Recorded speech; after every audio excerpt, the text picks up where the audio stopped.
Hello, welcome to my channel. I'm All Things Wrestling, and today I'm going to be reviewing WWE Friday Night Smackdown, 22nd of November 2019. We kick off the show with all the Smackdown wrestlers at the door, waiting for Raw and NXT to show up. Baron Corbin wants to speak. He has Robert Roode and Dolph Ziggler with him, but Roman Reigns, Shorty G and Mustafa Ali show up. Roman said they're not going to be cowards when Raw and NXT show up. He said they're going to open the door and let them in and whoop their asses. Baron's like, that's the stupidest idea. And Sasha's like, that's enough. You two argue about who has the biggest ego. The boss waits for no one. The women's division is ready. We're going to the ring. Overall, I liked the kind of initiative Roman had. Be like, come on in, we'll fight you. I like it. 6.5 out of 10 for that segment. Sasha then makes her way to the ring with her teammates Dana Brooke, Nikki Cross, Carmella and Lacey Evans. She said this is their show. They're going to put the differences aside. They will not get jumped. NXT will not come out here because they don't have the guts after what happened last week. They did the same thing in their house. Raw is here, so why don't you come out and fight us? Sasha tells Captain Queenie not to be bashful because they're ready. Charlotte then makes her way to the ringside area where Sarah Logan, Asuka, Natalya and Kairi Sane. Charlotte said, it's the welcoming wagon. Thanks for opening the door for us, but it's not like we wouldn't have kicked it down anyway. Charlotte says if we want to take business, why not do this one-on-one for old time's sake?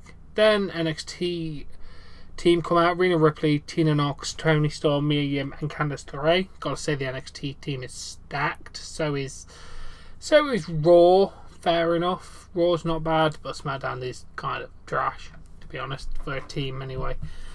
And Rhea Ripley says NXT has guts. Since you captain ready to go on one-on-one, why not make it a captain versus captain match? All the women get in the ring, a big brawl, and then we come back after commercial to the triple threat match. Talking segment wasn't 5 out of 10 average. It's set up for the match. The winning happened when Charlotte gets the figure 4 leg lock onto Sasha Banks. She bridges it. Rhea goes under Charlotte and pins Sasha. Pins Charlotte. It was a weird pin coming. Basically, Rhea Ripley won. Congratulations, Rhea Ripley. The match was 2 out of 5.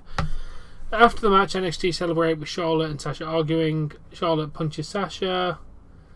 Raw and SmackDown join the fray.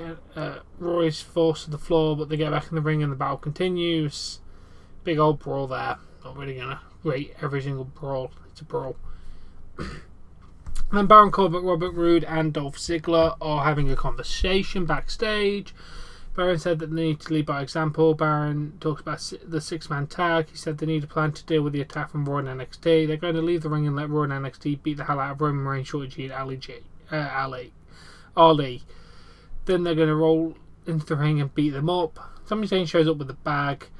Baron calls Sami the most annoying person he's ever met. He says, why don't you call me annoying to my face in the ring right now? He's like, they're my cue. He was joined by Nakamura. And they head to the ring. But before we see that, Bayley is in with Kayla Braxton for a backstage interview. Bayley's asked about her match on Sunday, whether she's worried about Becky or Shayna showing up. She said she's the only one in the match who had the Raw, SmackDown and NXT women's titles. Becky's too smart and knows Bayley's ready. Shayna is too impulsive. Bayley has her head on a swivel because Shayna attacks her from behind. If Shayna is done hiding in the shadows, then she's ready. 5 out of 10. It was just an average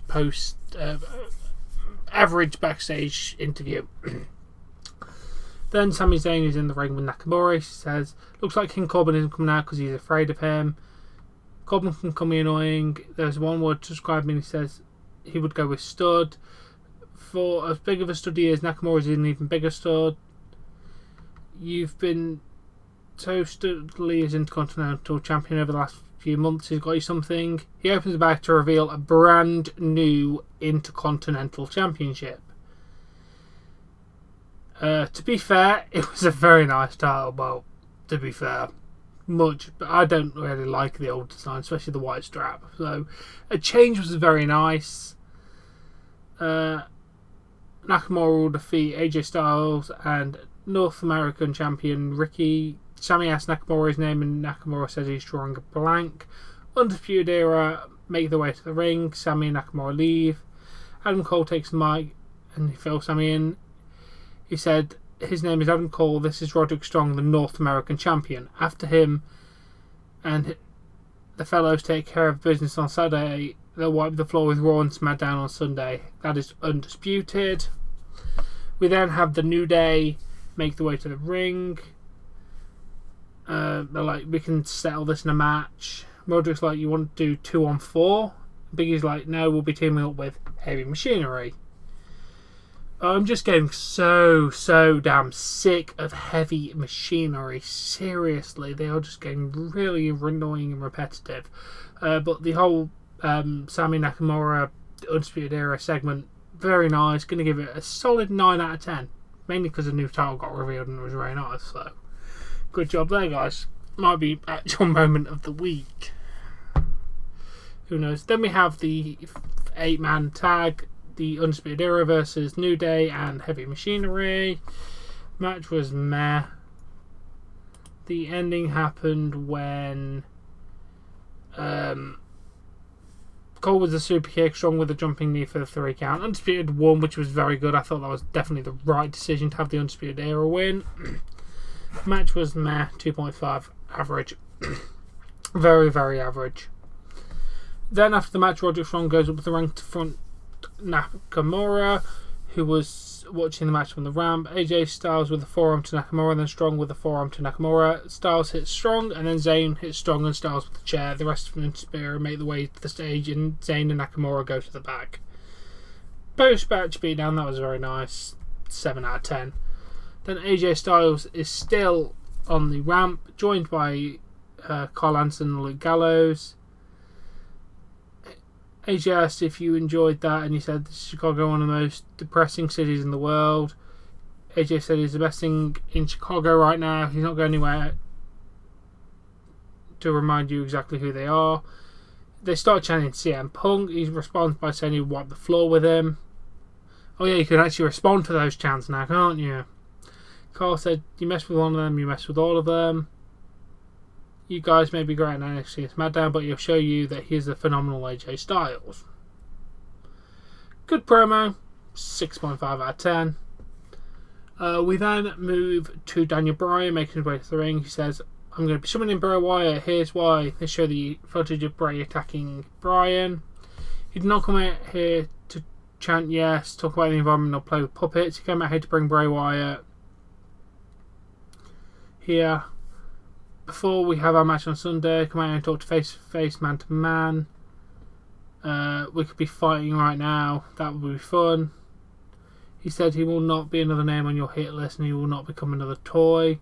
Let's go out, come back up. Daniel's still in the ring by himself. Daniel says, mind games, you don't want to fight and disappoint these people. Miz then makes his way to the ring and says, based on your behaviour last week, I'm a professional. I had to bite my tongue. I wanted to say, you ruined my show. Daniel says he does not respect Miz, and Miz says the feeling's mutual. Miz says he hopes Bray destroys Bryan. Miz says that maybe he'll slap some sense to Bryan that won't work, so he'll have to do half of that, and he slaps Bryan. So we then have a match: Daniel Bryan versus the Miz. Daniel starts to do the yes kicks. Lights go out. Lights come back up. It's in red. Fiend's in the corner. Bray Wyatt charges at the Fiend. The Fiend with a mandible claw. Lights go out. Match was alright. 2.5 out of 5. Attack, very, very nice. 8.5 out of 10. Love the Fiend. Just love the random attacks. Really cool. Then Shayna Baszler makes her way to the ring. She's like, I'm not looking in the shadows. I'm in the middle of the ring calling you out. Bayley attacks from behind.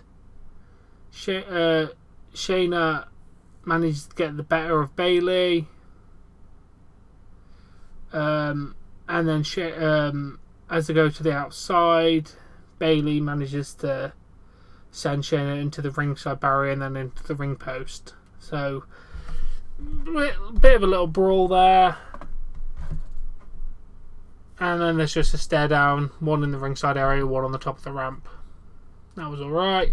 Then we had our main event of the evening. Roman Reigns, Shorty G, Mustafa Ali vs Baron Corbin, Dolph Ziggler and Robert Roode. Corbin with the deep 6 for the 3 count on Ali. The match was 1 out of 5.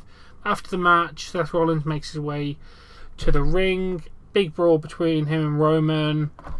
Then the Smackdown... then the Raw roster make their way in and beat up Roman, Ali and Shorty. Then the Smackdown roster makes their way to the ring. Big old brawl. Then NXT enters the arena in a Jeep with Shawn and Hunter. NXT joins the brawl. Keith Lee then kind of squares up to Braun Strowman. A bit of a brawl between those two, and then just everyone else enters the ring and we end on a big brawl. Gonna give the big brawl an 8 out of 10. Overall, it saved the mediocre main event before making the show absolutely trash. Overall, the show was alright. The show was not a half bad one. I'm gonna give it a 4 point. I'm gonna give it a 5 out of 10. It was average. Not bad, not good, just better than Raw anyway. And yeah, NXT and Survivor Series over the next couple of days. That's going to be fun. But anyway, I do hope you've enjoyed this review. If you have, please smash that like button, share and subscribe, and I shall catch you all laters. Bye!